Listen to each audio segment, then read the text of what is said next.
Chapter 33 Revelation September 1st, 2086 Cape Canaveral, Florida.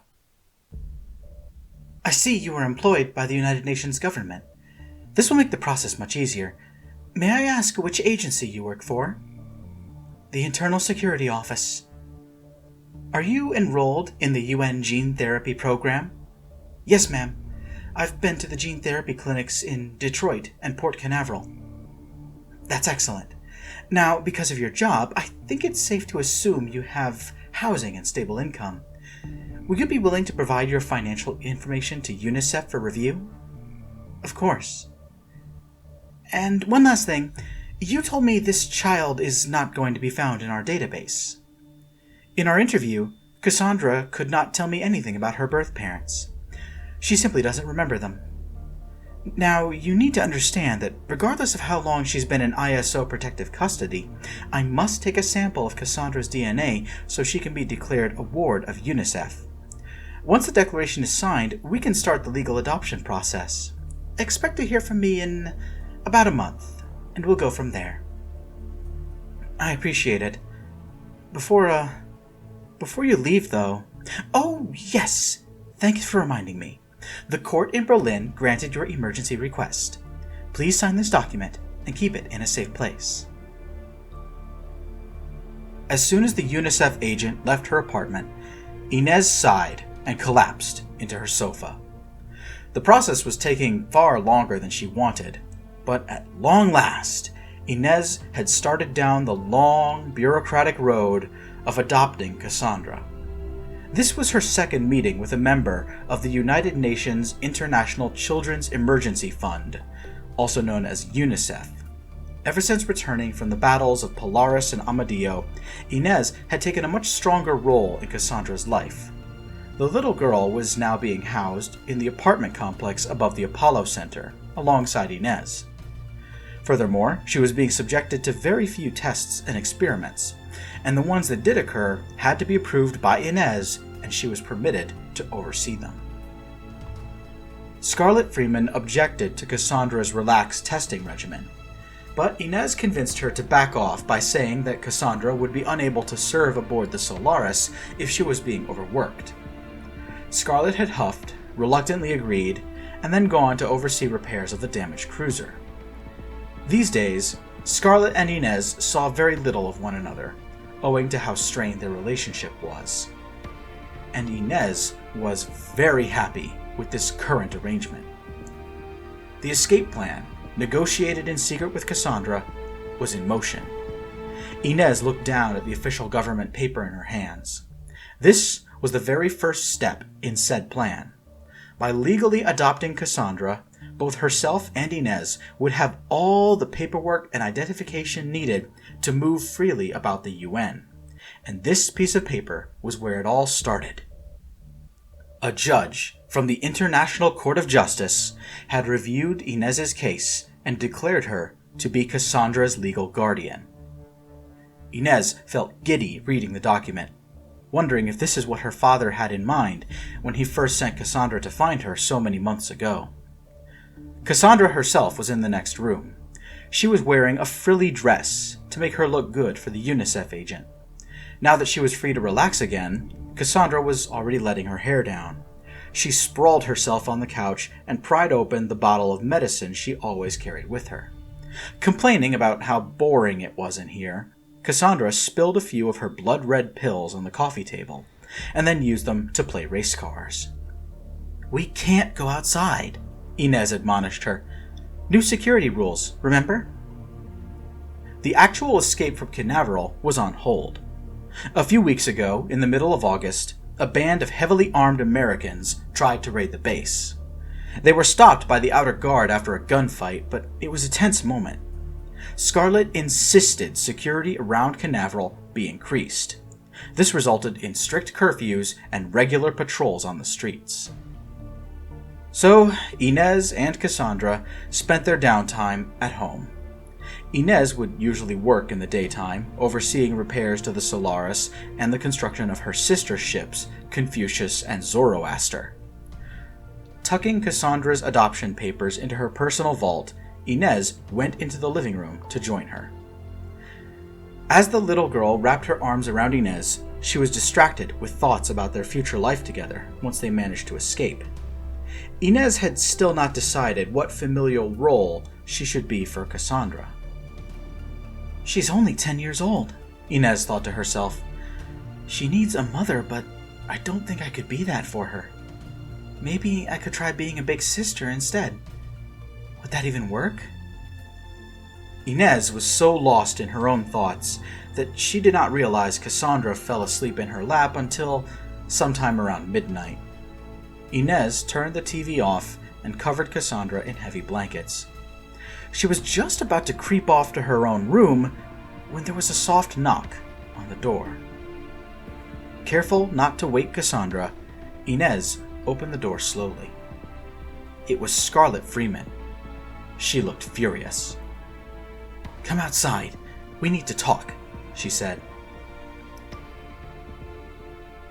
Scarlett and Inez left the Apollo Center, stepping onto the grassy lawn before Scarlett whirled on her daughter. "What the hell were you doing? Telling UNICEF about Subject 2? Are you trying to get the whole program shut down?" Scarlett did not yell, but her voice carried a tone of fury. "Oh shit, she knows." Inez felt her knees knock in terror. Scarlett stared hard at Inez. "Subject 2 does not exist, Nezzy. She never did," Scarlett spat. "You went over my head and got an unrelated agency tied up in our business at a crucial moment. Do you have any idea about the importance of secrecy in our operation? You cannot be this stupid, Nezzy." "Don't call me Nezzy," Inez protested weakly. Scarlett talked over her. "And not only did you come this close," Scarlett pinched her thumb and index finger, "to blowing our operation, you filed paperwork to adopt Subject 2? For what? Why? Is this all because of that ridiculous letter your father sent with the girl?" Inez tried to speak, but Scarlett was not done. "Don't be like him, Nezzy. Don't be short-sighted and weak-willed like your father. You saw what Subject 2 is capable of what we need her to do. You are wasting your time getting all attached to her like this. She's a weapon, not your sister." But I... Inez tried to get a word in, but Scarlett cut her off. "What? You what?" Scarlett started pacing in a circle around her. "Let me guess," Scarlett sneered. "You're going to say something like, 'She's grown on me,' or 'I need to protect her.'" Inez finally found the will to speak up, and when she did, it was an outburst equal in strength to that of her mother. "She has a name. It's Cassandra, and she's a scared little kid, just like me back when you threw me out and abandoned me. I'm trying to save her from the nightmare I went through. I'm giving Cassandra all the love and attention I never got from you." Resentment seemed to build up in her throat like bile. Scarlett threw her head back and laughed. "Love?" she cackled. "What does a former lady of the evening know about love?" The insult hit Inez so hard, she briefly lost the will to speak. Scarlett intensified her verbal assault. "I seriously doubt you know anything about love," Scarlett said. "Did you learn that word from Lawrence Ridge? Was it before or after he got you too drunk to say no? Is that love? Drunk sex with a neighbor to blow off steam?" "Mom, Inez tried, but Scarlett kept going, speaking in a mocking tone. "And what about that Ukrainian bridge officer of yours, Datsenko? What did he teach you about love? I don't think you've ever had a conversation that wasn't about work, yet the two of you are screwing like bunnies every chance you get. And how does Adam Barter feel about this? Does he even know? Or is he still hiding in the Deck 5 janitor's closet on the Stellaris, waiting for you to come back? Well?" Inez stammered. She was barely comprehending the fact that her mother seemed to know every last detail of her personal life, which implied she might also know about the escape plan. But that was impossible. The only way for Scarlett to learn about that was if she had somehow extracted it from Cassandra, and the girl had been under Inez's watchful eye for so long. Scarlett was still berating Inez, declaring her to be a totally unfit mother and wondering if Inez should still remain in command of the Stellaris. Out of the corner of her eye, Inez spotted a military truck come to a stop in the driveway, and 3 soldiers got out. They tried to yell at Scarlett and get her attention, but she was too busy demeaning Inez. "You've completely let me down, and now I'm starting to see why," Scarlett was saying. But before she could continue, Central Officer David Sepulveda grabbed her arm. "Director!" Sepulveda shouted. "It's an emergency!" Scarlett rounded on him and said, "What? What could possibly be so important that it can't wait?" "The main Prometheus engine has a coolant leak, and we need to evacuate the center part of the spaceport. Also, your husband broke out of confinement and we can't find him." Scarlett's eyes went wide and her mouth fell open. Inez also reacted the same way. Finally, Scarlett lost her temper. "What on earth were the guards doing? Throwing darts?" Scarlett roared. "Get in the car! We have to get this under control! And you!" Scarlett pointed at Inez. "You will stay in the Apollo Center until I say you can leave." Scarlett, Sepulveda, and 1 soldier clambered back into the truck. The 2 remaining troops were posted at the entrance and exit of the Apollo Center. They escorted Inez inside and then closed the doors behind her, leaving Inez with a whirlwind of thoughts to deal with. Her mother knew about the pending adoption. She also knew about all of Inez's past flings. However, she did not seem to know the escape plan. And finally, Inez's father was here, somewhere in Cape Canaveral.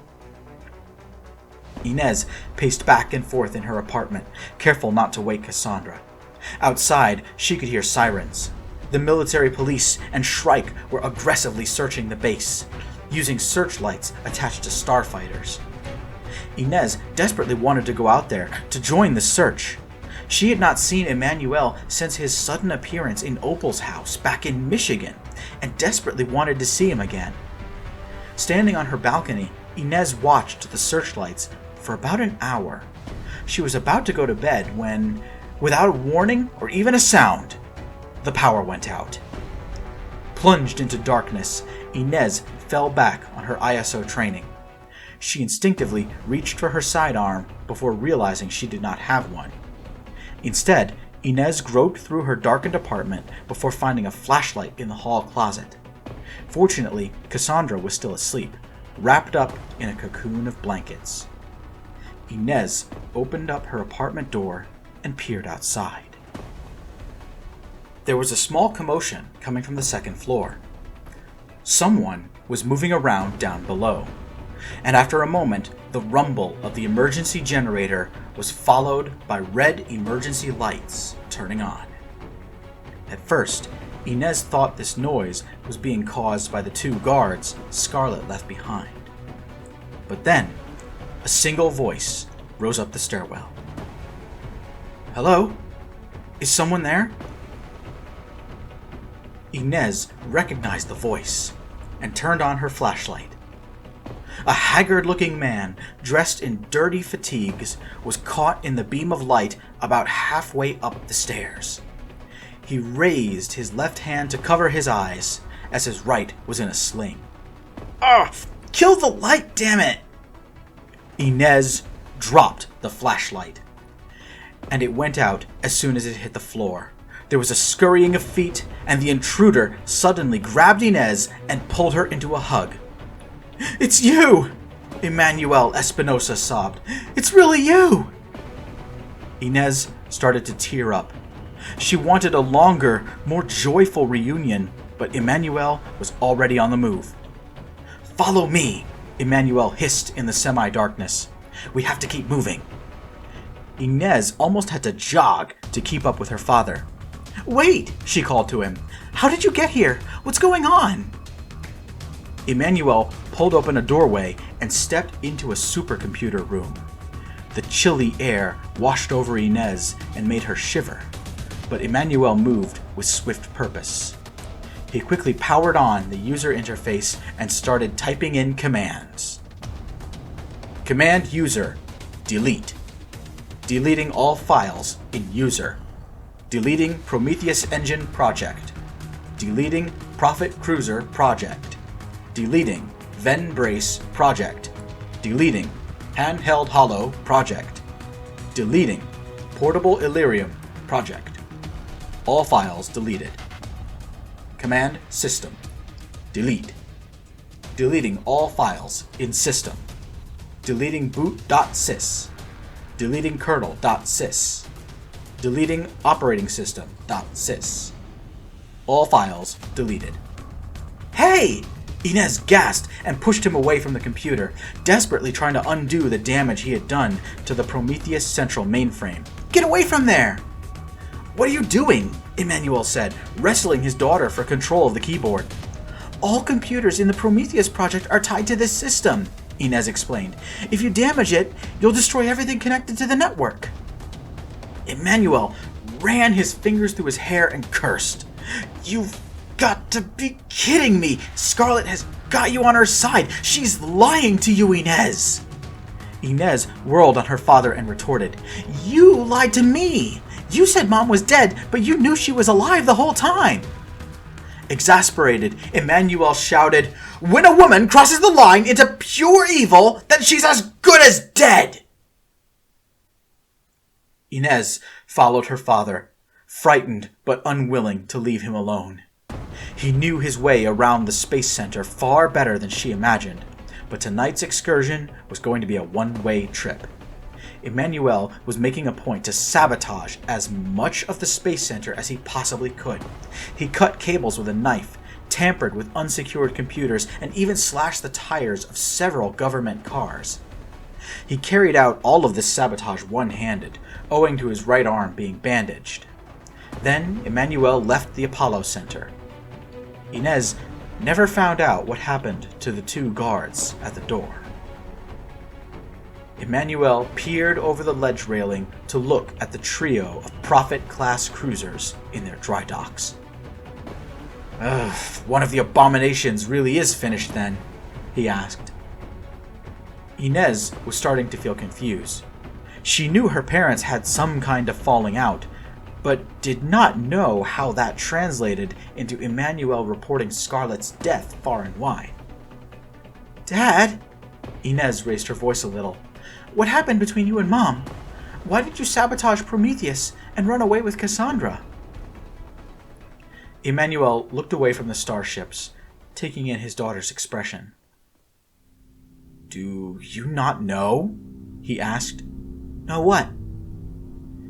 Emmanuel asked Inez to tell him about the Prometheus project, and when she finished, Emmanuel's face had fallen into a very somber expression. Finally, he seemed to reach a decision. Come, he said curtly, and then he lunged at one of the electric cars in the Apollo Center's parking lot. Moving with deftness that Inez never expected, Emmanuel jimmied open the door with a small piece of metal. At once, the car alarm went off. Dad, what are you doing? Inez cried. Shut up and get in the car, Emmanuel replied. He was working on something beneath the dashboard. As Inez clambered into the passenger seat, the car alarm deactivated and the electric engine revved to life. Looking to her left, Inez spotted a small handheld computer in her father's good hand, which he had no doubt just used to hack into the electric car and force it to start. I have help, Emmanuel explained. Some of my friends are close by. Inez was silent the whole trip, terrified that at any moment one of the Shrike search parties would stop the car and force Emmanuel out. But to her incredible surprise, the search teams had fanned out and were moving away from Cape Canaveral, leaving an unsecured access road for her father to drive down. They assume I've escaped, Emmanuel said. Either that, or my comrades are distracting them. In minutes, Emmanuel brought the car to a stop in a dark corner of the old vehicle assembly building. Since it was still the middle of the night, it was nearly impossible to see the two fugitives. Beckoning his daughter to follow, Emmanuel pushed open a service entrance and stepped inside. Inez had been inside the VAB a few times, but she had never explored the building in its entirety. She could, in a pinch, find the pediatric center where Cassandra was experimented on. She also knew where to find the gene therapy clinic and get refills of Cassandra's medicine. And of course, Inez knew where to find the full-sized Prometheus engine, where Cassandra's psionic energy was extracted for purposes unknown. Emmanuel did not lead her to any of these places. Instead, he took a utility staircase down into the depths of the facility, so far underground that Inez wondered if sunlight would ever get down this far. Finally, Emmanuel reached a landing and pushed the door open. "Here's what you need to see," he said. "The true face of the Prometheus project." Inez stepped out of the stairwell and into a high-ceilinged room. Blinking her eyes, it took a moment for her to adjust to the darkness. Then, terrifying shapes came into view. Inez was standing in an armory. To one side, there were shelves upon shelves, stacked high with small arms and light weapons. Submachine guns, rifles, shotguns, and pistols. Swords and knives hung from racks, while heavy machine guns rested against the far wall. In front of Inez, there was a row of mannequins, all wearing suits of power armor. Each one different, but including a similar apparatus attached to the wrists and belt. Finally, to Inez's right, there were 9 armored vehicles, all lined up in a row. Each one had a turret-mounted weapon that looked nothing like the military-issued guns Inez knew about. "What is all this?" she gasped. "Why are all these weapons down here?" "Not just ordinary weapons," Emmanuel said. "These are psionic weapons, built with one purpose: to make the darkest visions come true, to bring your mother's sick dreams into reality. It's a dual-purpose system, her Prometheus project. Those children you saw upstairs, the aliens. They all have the mental capacity to be gifted, which means they, and they alone, can use these weapons." Emmanuel turned towards a suit of psi armor. Now that Inez knew what was going on, she understood this outfit was meant to be a psionic amplifier that could be worn over the whole body. She personally thought it was a clever use of technology, but Emmanuel spat on the mannequin and said, "Inventions of the devil." "So, you could make a psionic army with all of this?" Inez suggested. That's... She stopped. Someone else suddenly came to the forefront of her mind.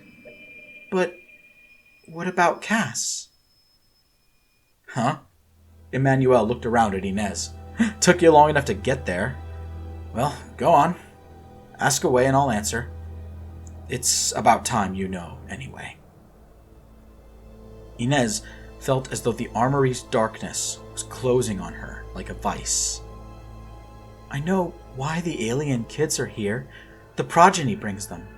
The gifted ones stay for the project. The mundane ones, well..." Inez hesitated. "But Cass is the only human here." "Why?" she finished. Emmanuel's face softened. It was hard to see in the darkness, but he looked like he felt sorry for Inez. "Your mother wanted to avoid experimenting on humans for as long as possible. Not until the tech was perfected, she'd say. You, Inez, were almost the first human test subject, but you showed no signs of psionic aptitude, so you were sent away." "That makes her the first human subject, then," Inez finished. Emmanuel shook his head. "Cassandra is not human," he said. "Not fully human, anyway. She's a hybrid, half Partogan." Inez was left speechless. She wavered on her feet, trying to say something, anything. Cassandra? Half Partogan? That was impossible. Inez quickly racked her brains. There were 3 ways to spot a Partogan: brown skin, purple eyes, and hair that was always white, gray, or silver. Also, just 50 years ago, it was discovered that Partogans were long-lost descendants of the Maori people from New Zealand, so they also had Polynesian genetics. Cassandra had none of these features. She had a pale complexion, green eyes, and jet black hair. Also, Cassandra's face, voice, and hair shape all suggested that she was from Western Europe. Wrong side of the planet. No, none of this made sense to Inez. Emmanuel read the expression on her face and said, "Before you repeat your mother's lies, you should see the truth for yourself." Emmanuel started to lead a dumbfounded Inez further into the facility. This time the pair did not go further underground, instead leaving through an industrial garage door and moving toward the center of the complex. This time, Inez had a general idea of where she was. Looking up at the ceiling, Inez knew that she was somewhere below the Prometheus engine in the core of the VAB. Emmanuel withdrew his handheld computer and asked Inez to hold it. With his good hand, Emmanuel typed in a series of commands before taking the computer back. "My credentials were revoked, so I had to rely on some friends with unique skills," Emmanuel explained.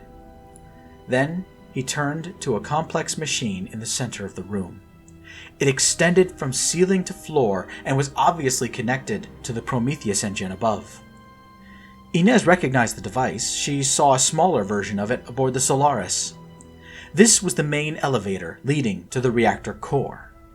Gifted people, such as Cassandra, were loaded into this elevator and then raised up into the core, where their psionic energy was extracted. Currently, the elevator was in the up position, and a sticky note on the control panel said that the next time the elevator would come down would be about 5 hours from now. Inez looked around, wondering why nobody was here manning the controls. "The building was evacuated," Emmanuel said, "thanks to some friends of mine. Don't panic, they're nearby." Emmanuel connected his computer to the control console with a cable, and then held up the screen for Inez to see. "Tell me what you see here."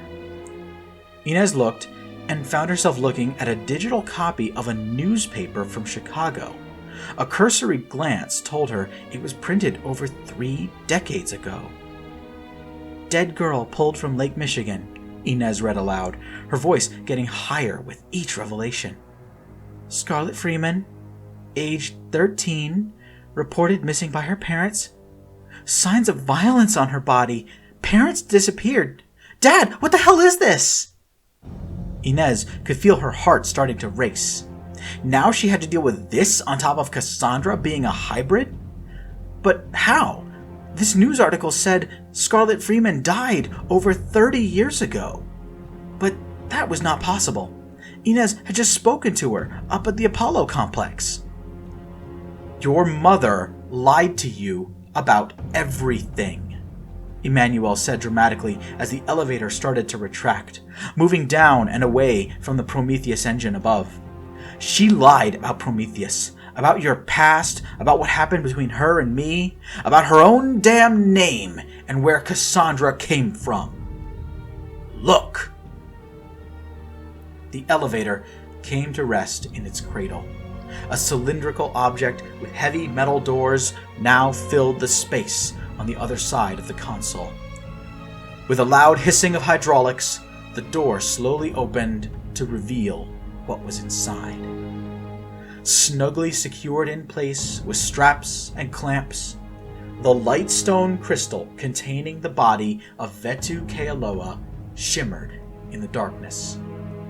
The ancient Partogan queen looked just as serene and peaceful as the last time Inez saw her in Bannack. Inez saw this, but barely acknowledged it. Her brain was on autopilot. There were too many revelations happening too quickly for her to process. Your mother wanted to create a psionic army, Emmanuel said. You and Cassandra were the prototypes. You, Inez, were an abject failure, psionically sensitive only on the best of days with no other powers to speak of. Then there was Cassandra. Your mother dug up records of Advent's genetic manipulation program to build her. Build? Inez squeaked. Cassandra has my DNA for her intelligence and human body, Emmanuel said, but the other half of her DNA, well, it's here. Say hello to Cassandra's mother. If Inez felt like her mind was caught in a tornado, then this new sensation was like a house crashing on top of her.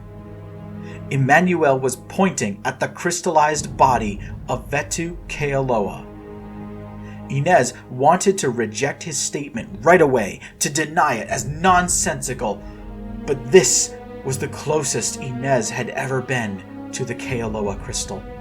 Now that she was standing right next to it, Inez could see the punctures where someone had drilled into the lightstone all the way down to Kealoha's body.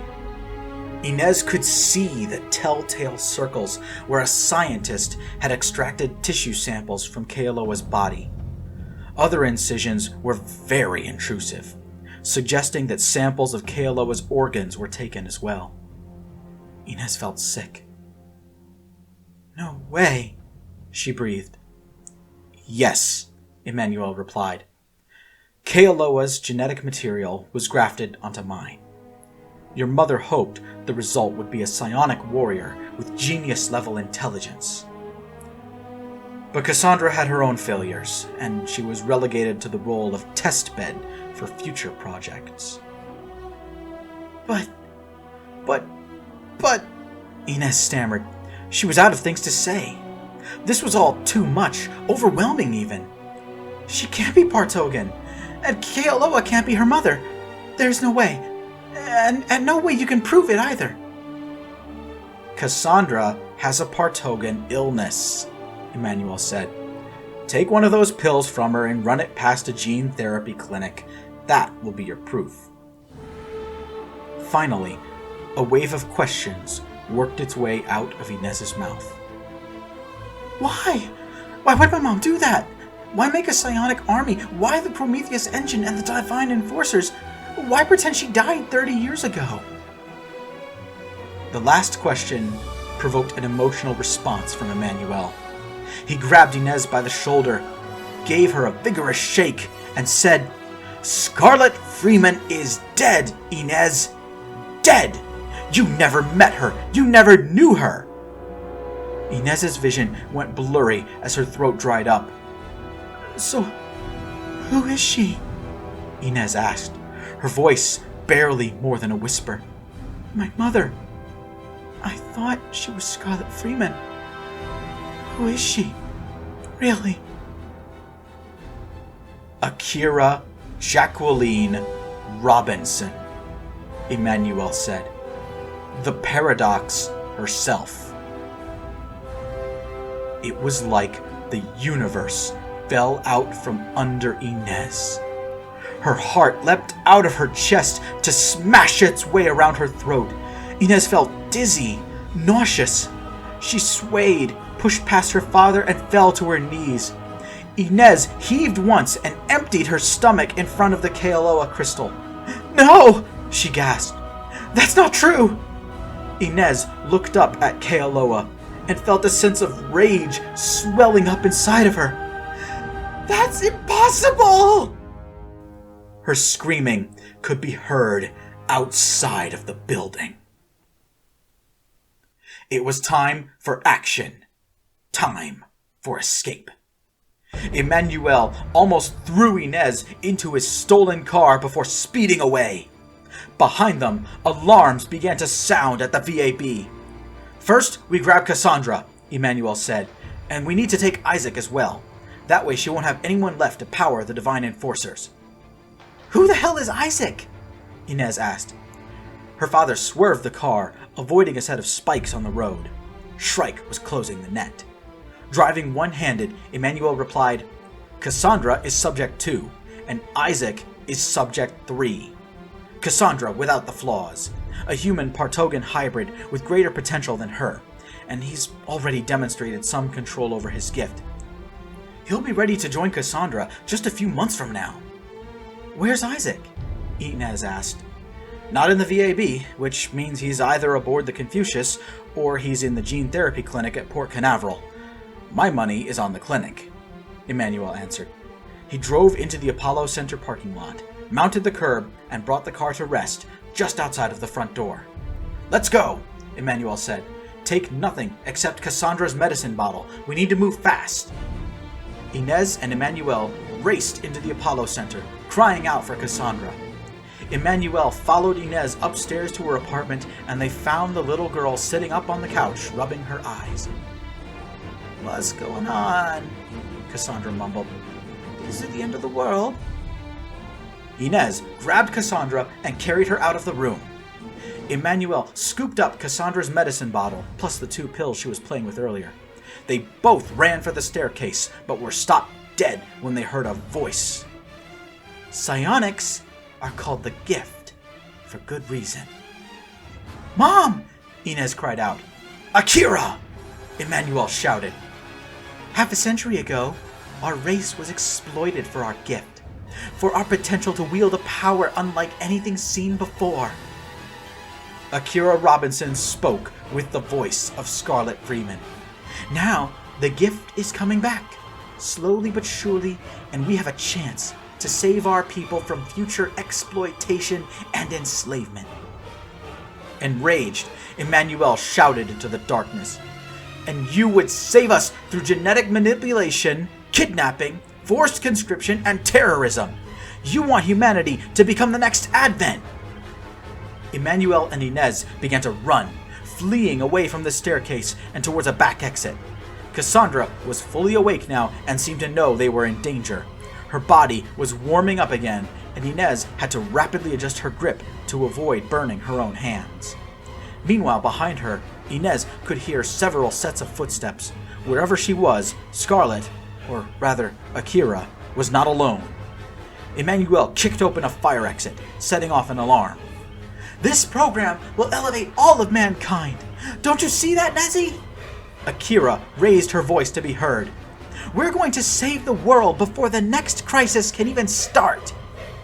Emmanuel descended the ladder one-handed, landing in the shrubbery below. As Cassandra started on her way down, he raised his voice and yelled, Don't abuse the term, Robinson! This has got nothing to do with saving the world. This is all about power and domination at the expense of our allies and our own souls. This is your demented empire of man made into reality. What will you do when you restore the gift and get your own powers back? Brainwash everyone around you into mindless slaves, just like the progeny? Inez started to descend the metal fire escape. To her great alarm, she saw that Cassandra accidentally melted a few ladder rungs. Taking great care not to slip or fall, Inez moved swiftly down to the ground. Halfway down the ladder, the fire escape suddenly rattled. Inez looked up. Scarlett Freeman was right there at the top.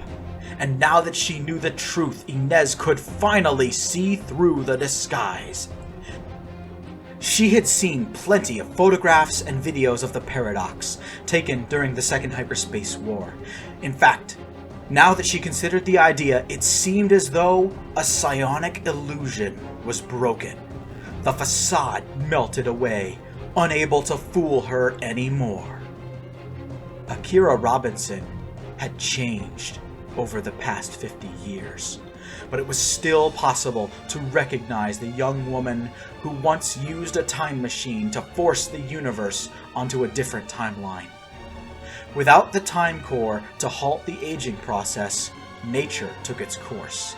The Paradox was now a fully grown woman in her late middle age, but her vivid blue eyes still burned with the same supernatural fire as in her youth.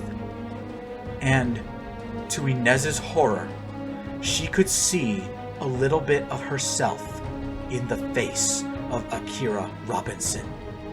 This monster, who was born into a different reality altogether, who slew a cosmic nightmare creature and bent space-time to her will, really was her own mother. "The gift, Nezzy," Akira said, still speaking in that Chicago accent that was clearly not her own. "It's the key to everything. The key to a perfect future where Earth is safe from all aliens, where there is peace and order." "Delusions!" Emmanuel shouted from the ground. "That's why I worked so hard to bring the gift back, Nezzy," Akira addressed her daughter. "Because when we, and we alone, are armed with the power of the mind, our overwhelming power will bring safety and security to everyone on Earth." "The only thing overwhelming is your arrogance," Emmanuel retorted. He started to say something else, but the zip and pop of a gunshot cut him off. Everybody froze in place, even Inez, who was still halfway down the ladder. "Who was that?" Akira shouted.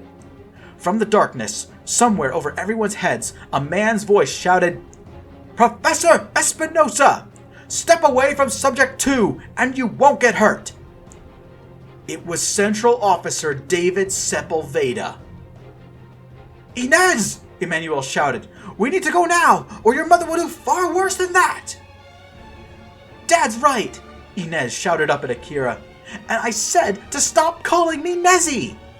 Inez loosened her grip and slid down the ladder, crashing into the ground harder than she meant to.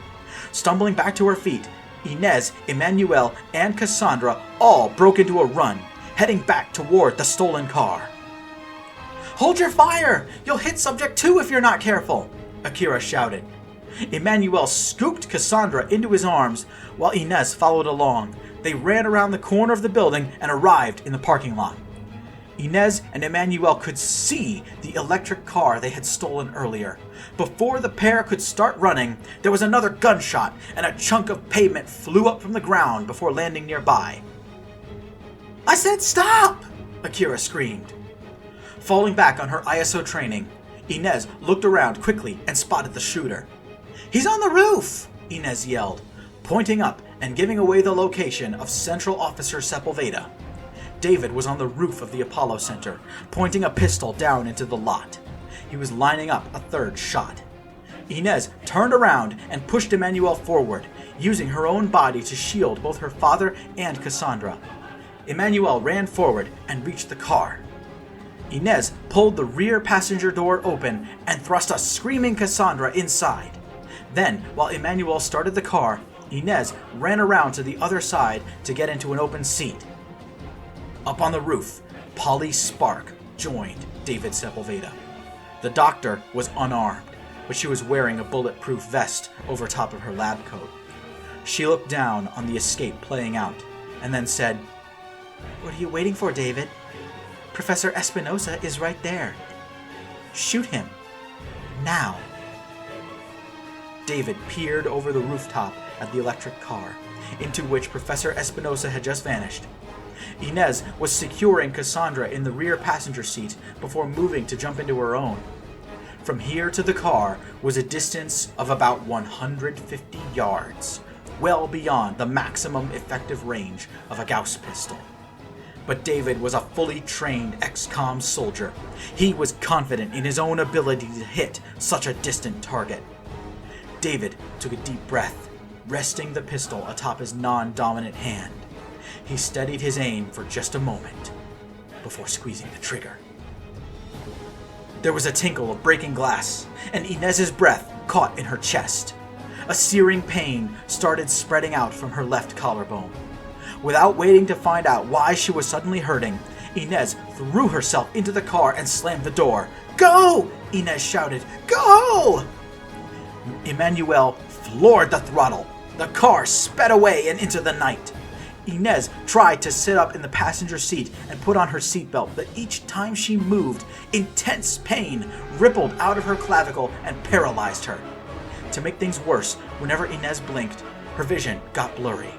She was vaguely aware of something warm running down her front. The car swerved violently as Emmanuel avoided a roadblock. Inez cried out in pain, and Emmanuel looked over to her. Realizing she was wounded, Emmanuel turned the car onto another road before announcing the change in plan. "Damn it all! Forget Isaac! We'll come back for him!" Emmanuel said. "Shrike's locked down the west route, and the Causeway Bridge is gone. We're going south. Once we get into Port Canaveral, we'll cross into Coca Beach and be in the clear." "Hold on, Nezzy. There's a gene therapy clinic just outside UN territory. They can help you. Hold on!" Inez was not paying attention. She was distracted by something strange happening in the back of the car. Cassandra was hunched over in her seat, in nearly the exact same position as Inez. Once again, the PsiLink was active.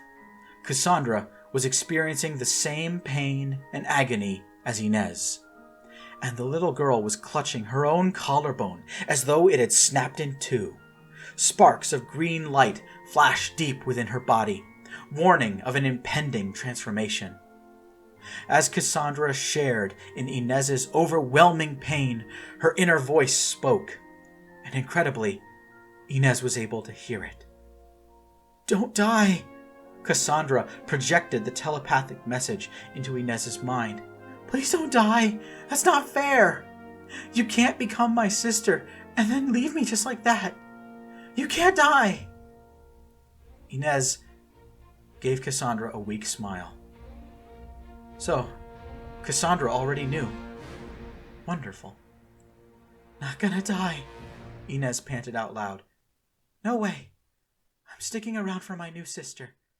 I'm not gonna die."